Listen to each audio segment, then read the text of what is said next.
안녕하세요, 보상가배상TV입니다. 오늘은 사고로 간병인이나 개호인이 필요한 경우 특집 2부 영상입니다. 저번 영상에서는요, 자동차 보험약관이나 산재하고 다르게 법원에선 간병인을 훨씬 더 많이 인정한다, 훨씬 더 많은 손해배상을 받을 수 있다, 그 부분에 대해서 영상에 설명을 드렸고요. 오늘은 이 법원에서 간병비를 인정받을 때요, 꼭 내가 간병비를 지불한 영수증을 제출해야 되는지, 아니면 가족 간병을 했을 때는 어떻게 되는지, 그리고 간병인을 안 썼는데 간병비를 지원을 받으려면 어떻게 해야 되는지, 그 부분에 대해서 알아보도록 하겠습니다. 실제로요, 간병비는요, 법원에서는 실제로 지출했냐 안 했냐를 굳이 따지지는 않습니다. 왜냐면 실제로 이렇게 간병인을 고용해서 이용하는 경우도 있지만 가족이 돌아가면서 간병을 하는 경우도 있거든요. 그렇기 때문에 실제로 가족이 돌아가면서 간병했던 그런 인건비들도 인정이 돼야 될 거 아닙니까? 그래서 법원에서는 고려를 하지 않고 있는 거고요. 그러면 과연 법원에서는 판사님들은요, 이 사람이 간병인이 필요한 상태다, 개호 상태다, 아니다를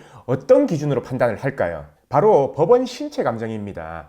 법원 신체 감정 의사한테 판사님이 질문을 해요. 이 사람이 간병인이 필요한 상태냐? 그러면 하루에 몇 명이나 필요하냐? 그리고 언제까지 필요하냐? 이렇게 법원 신체 감정 의사한테요, 이렇게 질문을 해서요, 그 의사의 답변에 따라서 산정이 되는 겁니다. 그래서 만약에 실제로 간병인을 고용하지 않았다, 그리고 공동 간병인을 썼다라고 하더라도요, 만약 법원에서요, 하루에 8시간씩 사고 난 날로부터 평생, 예를 들어 30년이라 쳐요. 30년 동안 필요하다라고 이렇게 하면요, 2020년 기준에 한 달에 한 간병인이 한 420만 원 정도가 산정이 되거든요. 그러면 1년이면 5천만 원이고 30년이면 한 15억 정도가 계산이 되는 거죠. 만약에 하루에 4시간 정도가 필요하다라고 하면은 7억 5천만 원 정도가 산정이 되는 거고요. 물론 이 산정 금액은 일시급 기준이기 때문에 나중에 계산할 때는 중간 이자 공제는 제외하고 배상이 됩니다. 그래서 만약에 법원에서 간병인이 8시간이 필요하다 하루에, 그렇게 된다면 내가 간병인을 쓰든 안 쓰든 약 420만 원의 손해배상금이 산정이 된다라는 겁니다. 그래서 실제로 손해배상사고,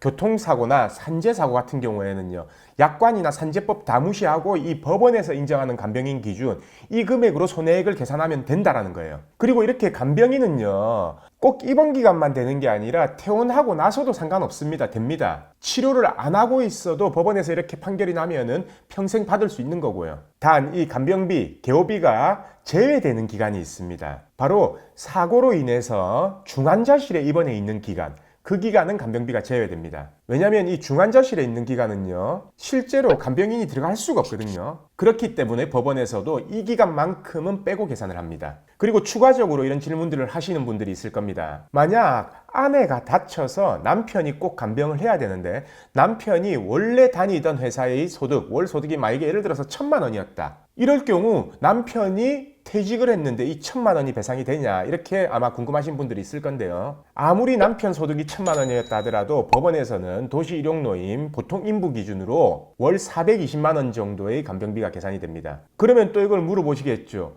도시일용노임이 월 305만 원 정도 되는데 왜 420만 원 정도가 계산이 되냐? 도시일용노임 305만 원 기준은요, 한 달에 22일을 일한다는 기준 하에 305만 원인 거고요. 간병비는 한 달 내내 30일 내내 이용을 해야 되잖아요. 그렇기 때문에 420만 원이 되는 거예요. 그래서 오늘은 이 사고로 간병인, 개호인이 필요한 경우 특집 2부를 준비했고요. 다음 영상은 이것도 중요한 영상이죠. 만약에 이런 사고에서 합의나 판결을 받았다. 그럼 그 이후에 치료비는 어떻게 해야 되냐? 간병비는 평생 계산되는 거 알겠다. 그래도 치료나 검사는 계속 받아야 될 거 아니냐, 평생. 그거는 어떻게 해야 되냐? 그 부분에 대해서 설명을 드리겠습니다. 오늘 영상도 끝까지 봐주신 구독자분들 감사드립니다.